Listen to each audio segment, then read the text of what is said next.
Assalamualaikum warahmatullahi wabarakatuh. Waalaikumsalam.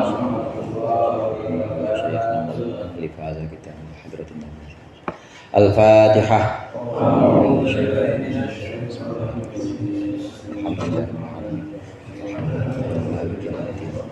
Iyyaka na'budu wa iyyaka nasta'in. Shiratal ladzina an'amta 'alaihim.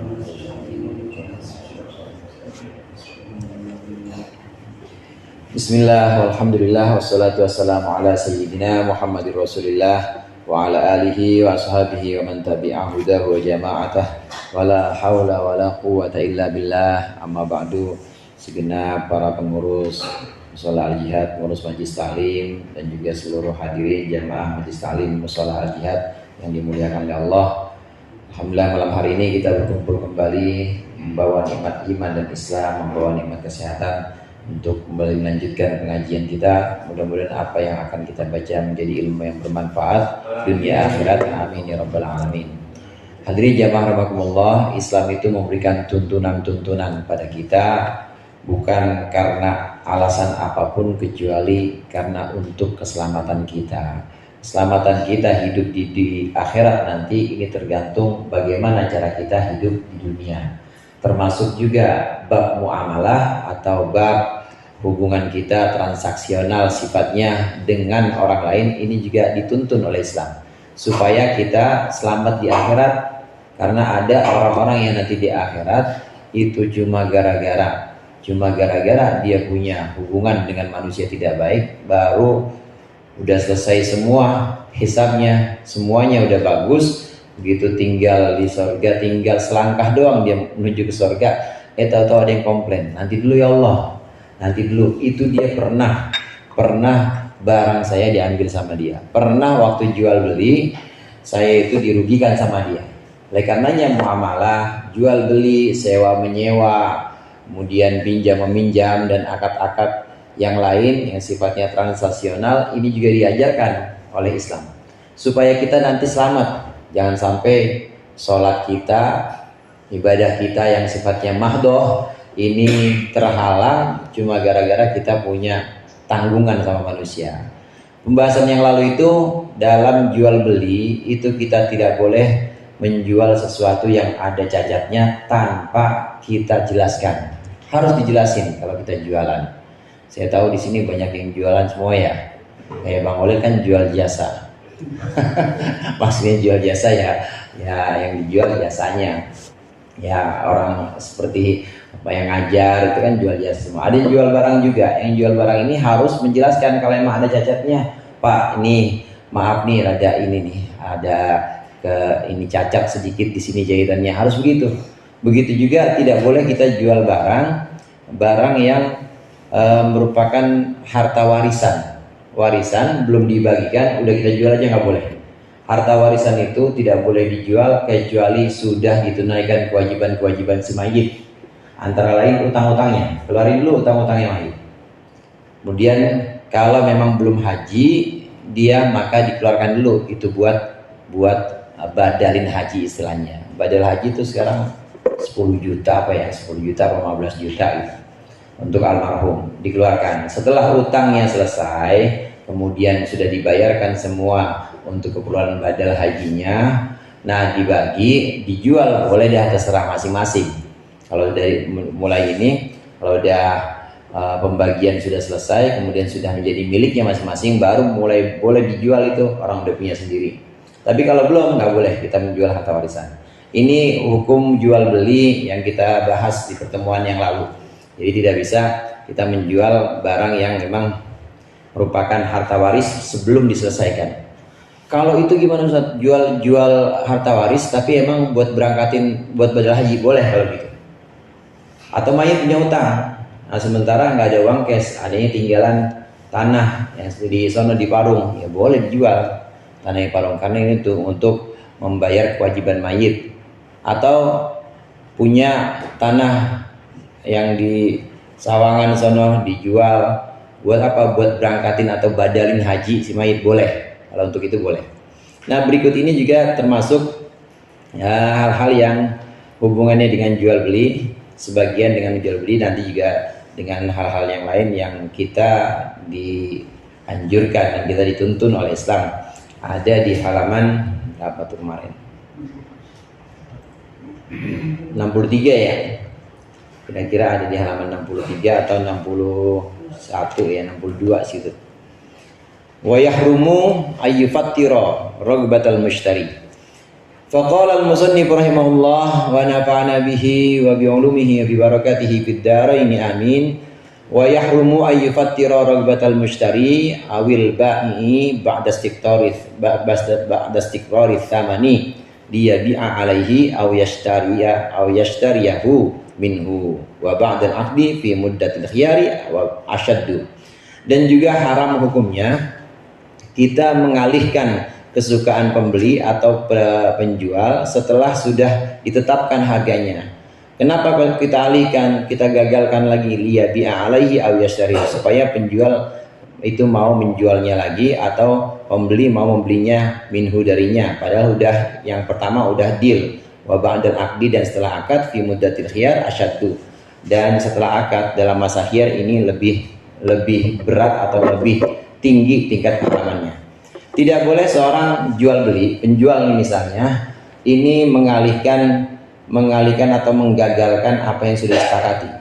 Jualan, udah jual kain sarung dia. Berapa ini bang harganya? Ini 250.000. Oh ya udah, udah sepakat ya 250.000. Saya bayar ya. Tiba-tiba enggak deh bang, yang 250.000 sebenarnya bukan yang ini, nih yang barangnya ini. Dikasih barang yang lebih bawah kualitasnya. Nah yang kayak begitu nggak boleh.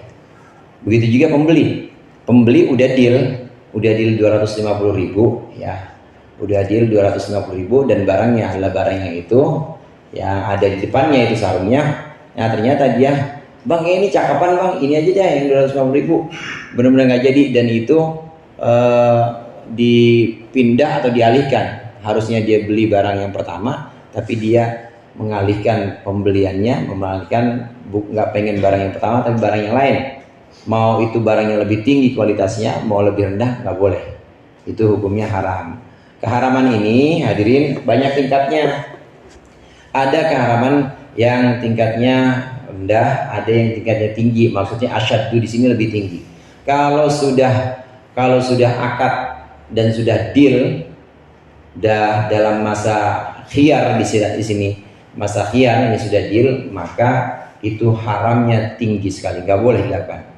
Khiyar itu masa pilihan antara pembeli dengan penjual. Ini dia boleh melanjutkan jualannya atau menggagalkan, itu namanya masa khiyar. Masa khiyar itu ada, paling tidak ada dua macam. Ada khiyar majlis, ada khiyar syarat. Kalau khiyar majlis yang biasa kita alamin di toko-toko tuh khiyar majlis. Gimana jadinya bang? Kurangin dikit harganya. Nah itu masih khiyar, masih milih-milih itu antara penjual sama pembeli. Asal belum ada kata deal, iya begitu, maka masih boleh milih. Mau dia lanjutkan transaksinya atau mau dia gagalkan, boleh. Tapi kalau sudah khiyar, nah ini benar-benar dilarang, nggak boleh. Kalau sudah khiyar, pedagangnya udah bungkusin, ya udah bungkus semua, udah rapi, dikasih bungkusnya paling cakep, kantong plastiknya juga kantong plastik paling cakep, udah dikasih kartu nama, ini toko saya pak, nah, nanti kalau perlu apa-apa boleh deh. Nggak jadi deh bang, yang begitu itu namanya udah akad, itu udah selesai akad, udah selesai masa khiyar, dia udah deal, udah milih, si pembeli sudah memilih ya setuju, penjual juga sudah memilih ya saya lepas barang saya, udah dibungkus segala macam, udah disiapin semuanya, kemudian digagalkan, nggak boleh, haram hukumnya. Haramnya sangat haram karena sudah selesai di masa khiyar. Ada khiyar namanya khiyar syarat. Khiyar syarat itu dalam hukum fikih di luar tempat jual beli dalam jangka waktu tertentu, misalnya 3 hari atau misalnya waktu yang memang ditentukan oleh penjual dan pembeli dalam kesepakatan. Nih bang, kalau ada yang rusak saya balikin ya. Ya udah boleh, bawa aja dulu. Nah namanya khiyar syarat, ada syarat. Kalau belum selesai masa khiyar syarat gitu ya, belum selesai masa khiyar syarat, itu haram, cuma haramnya itu tingkat keharamannya tidak terlalu tinggi. Tapi kalau sudah selesai khiyarnya itu tinggi. Nih saya kasih garansi, berapa 3 hari dah pokoknya 3 hari.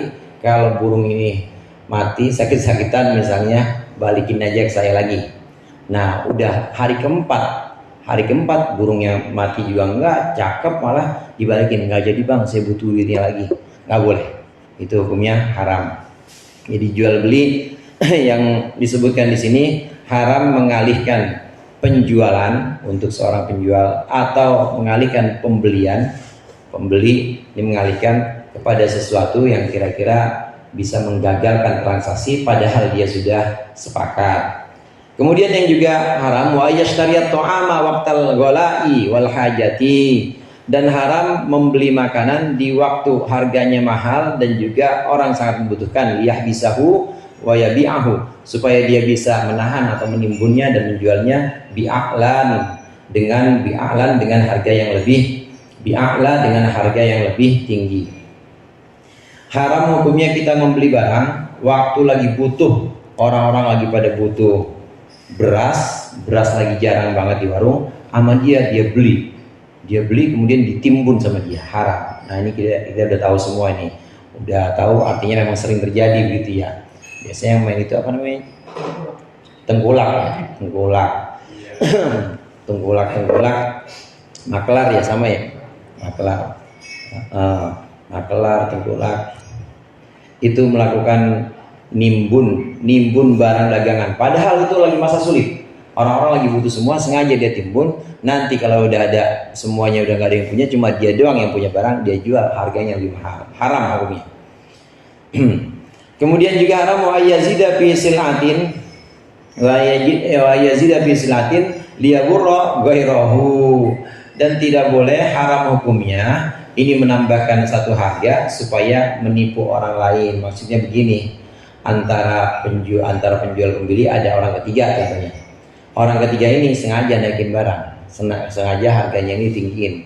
Udah, padahal ini udah hampir jadi, saya tawar dah itu sarungnya berapa? 250.000. Datang yang ketiga nih, enggak ada, saya beli tuh. Ya, saya beli 300.000. Tuh bang, dia aja 300.000. Ya udah abangnya. Nah ini namanya merubah harga, menambahkan harga supaya orang lain itu tertipu atau supaya orang lain itu merasa salah. Ini juga hukumnya haram, tidak boleh. Wa yufarriqu bainal jariyati wa waladiha, dan haram hukumnya memisahkan antara budak perempuan dengan anaknya. Qabla tamyizi, sebelum tamyiz. Ini dalam penjualan budak. Dulu itu kan budak seperti barang. Kalau jual budak perempuan nggak boleh jual budak perempuan ini punya anak, nggak boleh ngejual ibunya doang, harus sama anaknya. Ini zaman dulu nih, sekarang udah nggak ada.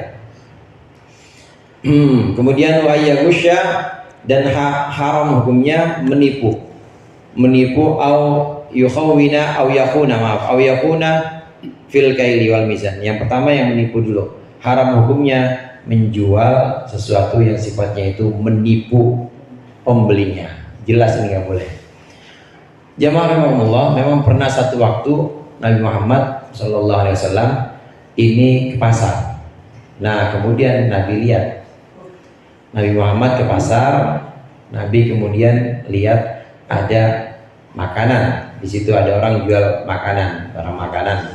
Nah kemudian Nabi tanya pas dipilih-pilih, dilihat-lihat ini, ya mungkin cara kita buah ya, pas dilihat-lihat sama Nabi, di bawahnya itu ada yang jelek, di bawahnya itu sengaja sama dia ditaruh bawah, jelek. Nabi tanya, maha ada apa ini?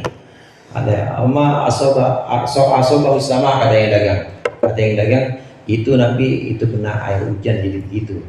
Kenapa enggak kamu taruh atas biar orang-orang pada tahu, kata Nabi. Kenapa kamu enggak taruh yang jelek-jelek ini di atas biar orang-orang pada tahu juga, biar orang-orang itu enggak merasa tertipu. Maka di situ Nabi kemudian bersabda, man ghasyana falaisa minna. Orang yang menipu kami, maksudnya yang menipu kita sesama muslim, kita sesama umat ini menipu, maka dia tidak termasuk golongan kami. Haram hukumnya. Tidak boleh kita jual yang sifatnya enggak suceng ya. Enggak suceng. Kalau emang bonyok-bonyok atau asem bilang aja asem. Kalau emang bonyok bilang aja bonyok nih, jelek yang sebelah sini, ini yang baru datang yang ini nih bang, yang ini udah dari kemarin udah layu, bilang aja. Harus seperti itu, nggak boleh yang sifatnya menipu dan merugikan orang lain.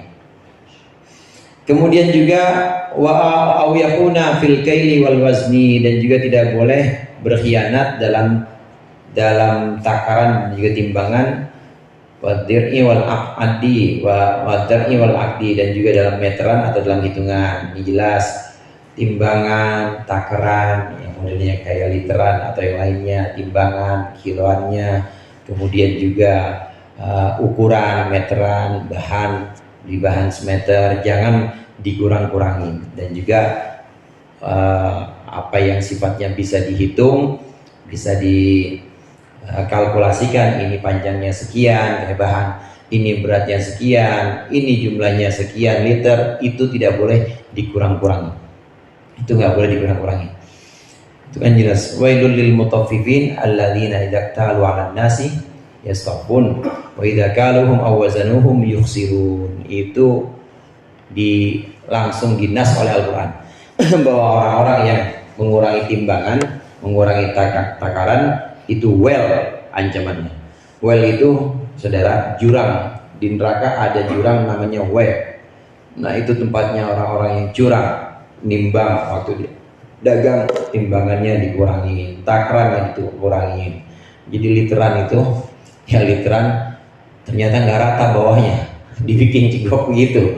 Yang harusnya ada seliter nggak ada, berarti paling 3/4 liter doang. Kenapa ya? Timbangannya pas dilihat ini begini, cigok begini timbangannya, nggak boleh yang kayak begitu, haram. Itu literan. Timbangan juga begitu. Oleh karenanya emang perlu di ini juga itu inspeksi pasar ya biasanya ya. Harus ada pemeriksaan itu. Harus ada pemeriksaan dari pihak yang berwenang. Pemerintah misalnya. Pemerintah setempat, yang maksud di sini entah dari kelurahan, entah dari kecamatan, itu harus ninjau itu. Nggak boleh ada pedagang-pedagang yang mencurangi pembelinya. Pokoknya tidak boleh ada yang dicurangi dalam ukuran, takaran maupun dalam meteran, ukuran panjangnya. Au yakdziba wa yakdziba, dan tidak boleh juga berbohong. Wa ayyabi'a al-qatna au ghairahu minal badai, dan tidak boleh dia menjual katun atau selainnya minal badai, dari harta-harta perdagangan.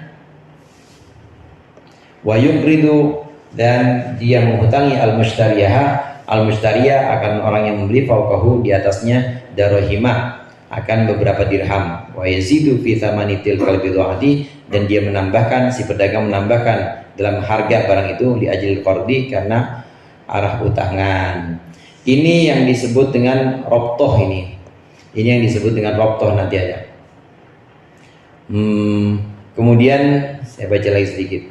Wa yuqridu al-haika, dan menghutangi orang yang menjahit atau menenun, awairoh atau selainnya, minal ujarai, dari orang-orang yang mendapatkan upah, wa yastakhdimuhu, dan dia memperbantukannya, bi aqalla min ujratil mithli, dengan gaji yang lebih sedikit dari standarnya, li ajli dzalika qardi, karena alasan utang itu. Wa yusammuna dzalika ar-rabtah, dan itu dinamakan dengan rabtah.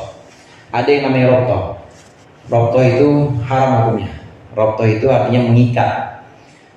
Ada orang dia jualannya ya toko makanan, dia jualan beras, jualan tepung, jualan kecap, segala macam gitu ya, semuanya.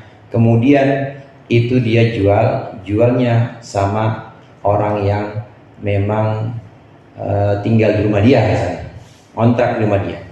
Nah, lu boleh beli barang-barang di sini, boleh ambil aja, utang nggak apa-apa gitu ya, boleh utang, tapi nanti selain tinggal di rumah gua, lu bantuin gua juga. Nah, ini namanya ada syarat atau ada keterikatan. Dia ngutangin juga, tapi dia minta tolong juga. dia kasih utang tapi dia minta tolong sama orang ini, orang yang ngutangnya. Orang yang ngutangnya itu diminta tolong. Nah, harusnya digaji tapi digajinya cuma sedikit. Kenapa? Gara-gara utang. Nah, yang kayak begini ini nggak boleh, haram namanya. Namanya robtoh. Memberikan utangan kepada pihak tertentu, kemudian pihak ini disuruh kerja atau dimintai tenaganya, tapi dibayar dengan tenaga yang rendah. Kenapa tenaga rendah? Ya lu masih punya utang sama gua, cuma nggak dihitung buat bayar utang. Nah, yang seperti ini namanya robtoh. Ini hukumnya haram, nggak boleh. Atau bisa juga begini, robtoh itu. Ente tinggal di sini boleh, ente tinggal di sini boleh, tapi kudu beli berasnya dari sini. Ada tukang misalnya, tukang bubur, suruh tinggal di sini. Ente boleh tinggal di sini, cuma kudu beli barang saya, nggak boleh barang yang lain. Sedangkan barang yang tempat dia itu lebih tinggi dibanding toko-toko yang lain. Nah, itu juga nggak boleh kayak begitu. Jamaah rahimakumullah, dari semua yang diharamkan tadi, ini prinsipnya adalah merugikan orang. Gak boleh kita sampai merugikan orang. Ini yang tadi saya sampaikan, bahwa nanti di akhirat itu orang yang merugikan orang lain itu pahalanya bisa minus. Pahalanya itu bisa minus karena sholatnya, Ramadannya, puasa, semuanya itu dikurangin buat bayarin kerugian orang-orang itu.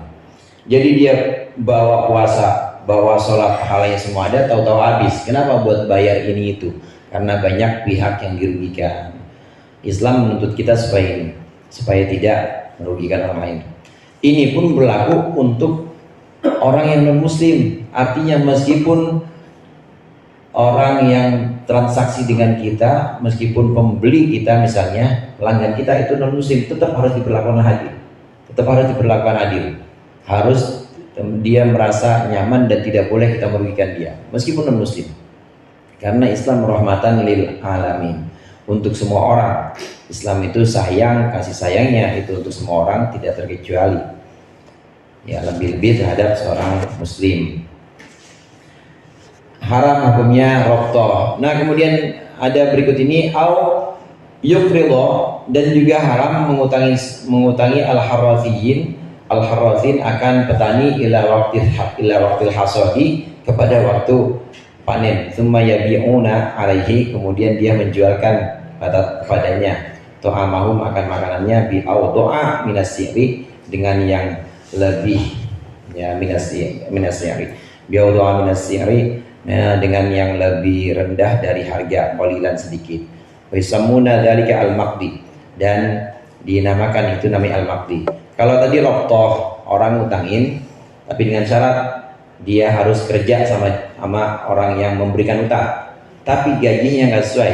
Harusnya nukang sekarang sehari berapa? 150 tuang ya misalnya. Gara-gara dia diutangin, dikasih ongkos sehari cuma 75 misalnya, nggak boleh. Udah tinggal sini aja tapi kasih ongkos 75, nggak boleh. Gara-gara apa? Gara-gara dia pernah utang, gara-gara udah memberikan utang.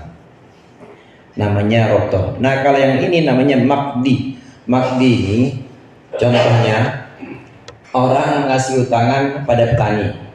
Orang ngasih utangan kepada petani buat modal nanam, dia beli bibit tanamannya juga, kemudian buat beli pupuk segala macam. Tapi nanti kalau panen jangan jual ke siapa-siapa, jual ke saya. Nah, jualnya juga harganya lebih rendah dibanding yang lain. Ini juga nggak boleh. Ngutangin tapi disyaratin, boleh saya kasih modal buat beli pupuk segala macam, tapi nanti kalau udah buah, udah panen, kasih saya semua, saya beli. Belinya di bawah harga pasaran. Ini juga termasuk yang dilarang, yang haram hukumnya. Namanya makdi di sini. Dan contoh ini bisa juga dikiaskan kepada contoh-contoh yang lain. Misalnya orang ternak ini lele atau ternak bandeng misalnya, kasih modal nih buat beli bibit bandengnya, kasih modal buat beli makanannya segala macam, kasih modal utangan juga. Nanti kalau udah panen itu bandeng, udah waktunya diangkat, jangan jual ke siapa-siapa, harus jual ke saya, kata yang ngutangin. Dibeli cuma dengan harga yang rendah, ini hukumnya haram. Ada begitu Bang ya? Ada. Tahu, kalau tahu gimana? Pak Iwan tahu. Ya pokoknya tidak boleh memberikan utangan yang sifatnya itu mengikat dan juga merugikan. Ini ada Syekh Zakaria Al-Ansari itu mengatakan dalam kitabnya Fathul Wahab, pinjam meminjam, utang piutang dengan syarat hukumnya rusak dan haram. Artinya rusak nggak sah. Ini udah istilahnya udah pakai rusak, jadi tidak sah. Orang mau ngasih utang aja udah, nggak boleh pakai syarat apa-apa. Nggak boleh pakai syarat bahwa nanti kalau panen harus ke saya, nanti kalau waktunya ngangkat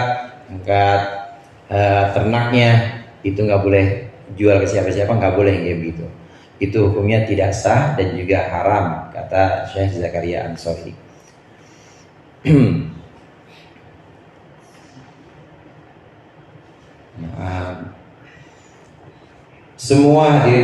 Semua yang kita lakukan, pekerjaan apapun itu, jual beli, dagang misalnya, atau kita misalnya kerja di kantoran, atau kita ngajar, atau di kelurahan, semuanya itu bisa jadi jalan untuk mendekatkan diri kepada Allah.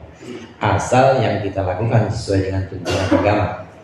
Kita kerja di kantor atau kerja di kelurahan, niatnya pertama niat lillahi ta'ala, kedua niatnya melayani masyarakat aja. Kan yang dilayanin sama kita kan yang orang-orang yang butuh bantuan kita kan banyak, yang ngurusin surat-surat kematian, ngurusin KTP dan lain sebagainya, itu kan merasa terbantu. Niat meringankan beban atau membantu orang, nah itu pahalanya gede banget dan juga bisa jadi jalan untuk mendekatkan diri kepada Allah. Yang dagang juga begitu. Orang dagang mau yang beli maupun yang penjual maupun pembelinya, asal dua-duanya itu jujur, dua-duanya itu suceng istilahnya, ya dua-duanya itu jujur dan fair mainnya, ini juga insya Allah diberkahi, banyak barokah. Dan dari barokah itu kalau makanan dimakan, jadi minuman diminum, itu nanti buat ibadah enak semuanya, dan makin gampang buat makan anak-anaknya, nanti jadi anak-anak yang soleh. Amin. Gitu semuanya, buat ngurus istrinya juga jadi nurut. Mau tambah lagi ya tambah dah kalau berani. Misalnya namanya udah ini berhasil dagangnya ya, kios sudah dibuka sana kemari, bagus. Mana namanya? Udah banyak cabangnya. Ya kalau toko ada cabangnya ya itu juga udah harus ada cabangnya juga. Pos 1, pos 2, namanya modalnya ada. Pokoknya semuanya asal dijalani dengan kejujuran itu ada barokahnya. Dan barokah inilah yang nanti bisa nuntun kita gampang ibadah, nuntun kita gampang ngurus anak, ngurus keluarga, itu karena ada barokah itu. Wa kadza jumlatun min muamalati ahli hadzal zaman, dan demikian juga haram segenap muamalah yang dilakukan oleh orang zaman sekarang. Maksudnya di sini yang kira-kira merugikan satu pihak, maka ini juga dilarang, diharamkan dan harus kita jauhi. Waqtaruha kharijatun an qanuni syar'i, dan kebanyakan muamalah zaman ini itu keluar dari peraturan-peraturan syarak. Banyak yang sifatnya itu sudah tidak sesuai dengan peraturan syarak atau peraturan Islam.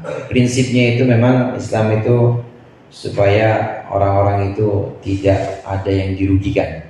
Siapapun itu tidak boleh ada yang dirugikan, harus dijamin ya kepemilikannya, dijamin hartanya dan lain sebagainya. Prinsip dalam syariat Islam itu hadirin ada 5. Yang pertama adalah secara acak aja. Yang pertama namanya hifdzul mal. Hifdzul mal itu artinya menjamin harta.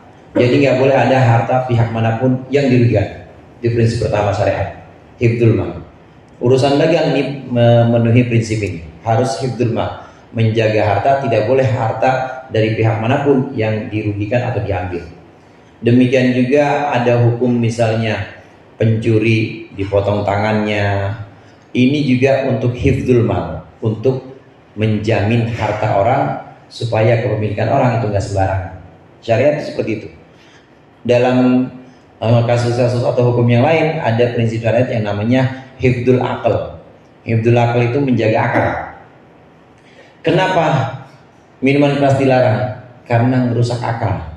Orang kalau udah mabok kan, kalau udah namanya mabok nggak tahu mana bini mana ipar, ya bisa salah kamar. Ya orang ini mabok, jangankan bini sama ipar, ya orang kadang-kadang sama ini aja sama saudara kandungnya sendiri, ya begitu namanya hilang akalnya. Nah, agama hifdzul akal, menjaga akal. Kenapa dilarang minuman keras? Karena bisa merusak akal. Hifdzul mal, hifdzul akal.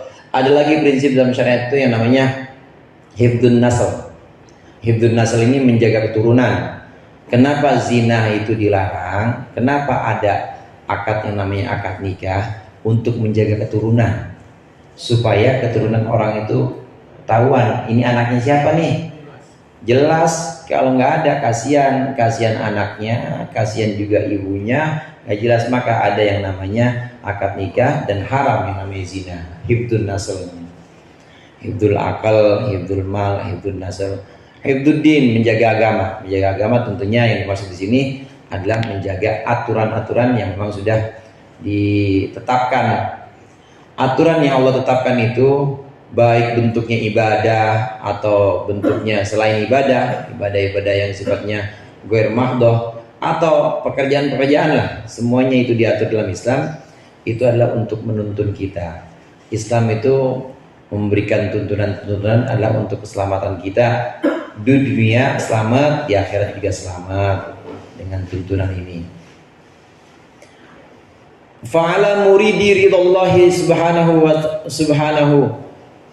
wa salamata dinihi, maka atas orang yang menginginkan ridha Allah subhanahu wa ta'ala dan juga menginginkan keselamatan agamanya, wa dunyahu, dan keselamatan dunianya, ayyata'allama, wajib dia belajar ma yuhallu wa ma yuhramu, boleh seperti itu. Yuharramu wa ma yuhallu, sesuatu yang dihalalkan, wa ma yuharramu, dan sesuatu yang diharamkan.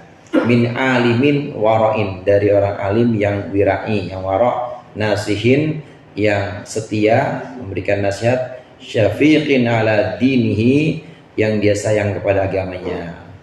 Fa inna talabal halali faridatun, maka sesungguhnya mencari halal itu adalah wajib ala kulli muslimin, atas setiap orang Islam. Di awal kan disebut thalabul ilmi faridatun ala kulli muslimin. Mencari ilmu itu hukumnya wajib. Nah, ilmu yang wajib ada prioritasnya. Ada yang disebut dengan ilmul hal. Ilmul hal itu ilmu yang memang sesuai dengan kondisi kita. Kalau kita pedagang harus tahu ini ilmu-ilmu mana yang dihalalkan, mana yang diharamkan, mana yang dikategorikan sesuatu yang sifatnya riba, mana yang bukan riba. Termasuk tadi yang saya singgung, Syekh Zakaria Ansori menyebutkan bahwa menghutangi orang, memberikan hutang kepada orang dengan syarat itu sama aja riba. Sama aja riba dan hukumnya haram. Karena yang diambil di situ memang bukan keuntungan uang, tapi di situ keuntungan tenaga, atau bisa juga keuntungan uang tapi dengan merendahkan, dengan membuat murah harga barangnya. Ini sama aja riba, maka haram. Kita yang bergelut dengan dunia perdagangan atau yang bergelut dengan pekerjaan-pekerjaan di kantor, pekerjaan dimanapun, di sekolah misalnya, harus menjaga ini. Wajib hukumnya belajar kepada orang alim yang waro'. Waro' itu wirai. Orang wirai itu artinya orang yang hati-hati. Jadi benar-benar dia menjaga yang haram-haram itu dijauhi sama dia. Bahkan yang syubhat juga sama dia dijauhi. Ada halal, ada haram, ada syubhat. Yang halal udah jelas, kita belajar tadi. Yang haram juga udah jelas. Nah, yang syubhat, remang-remang nih syubhatnya. Yang syubhat kalau orang alim wirai orang alim warok, orang alim hati-hati, benar-benar hati-hati, maka yang syubhat nggak mau diambil. Jadi apa bang? Alhamdulillah saya ngimamin masjid sekarang. Ada itunya bang, tunjangannya saya. Iya, tapi saya kagak ambil. Apa? Enggak lah, saya nggak mau, biarin aja, buat masjid aja, saya nggak mau ambil. Ini yang begini namanya wira'in, yang kayak begini namanya hati-hati, karena dia khawatir, ya khawatir itu bukan sesuatu yang sifatnya itu milik dia, tapi milik orang, maka dia jauhkan seperti itu. Emang apa bang? Soalnya yang imam bukan saya doang sono, ada 5, masa yang dapat saya doang. Nah yang begitu dia namanya hati-hati. Kita wajib belajar mengenal mana yang halal, mana yang haram dari orang alim yang wirai, orang alim yang hati-hati. Mafhumnya hadirin, mafhum mukhalafahnya dari sini ada berarti orang alim yang sembarangan, ya ada juga. Ya ada orang alim yang tidak wara, itu ada juga. Nah kita belajar dari orang alim yang memang hati-hati banget. Jangan terima duit dari ya pokoknya namanya musim politik ya, entah nggak mau apa, hati-hati, itu namanya wara. Wallahu a'lam bishawab. Lebih kurangnya saya mohon maaf. Allahul muwaffiq ila aqwamit thoriq. Wassalamualaikum warahmatullahi wabarakatuh.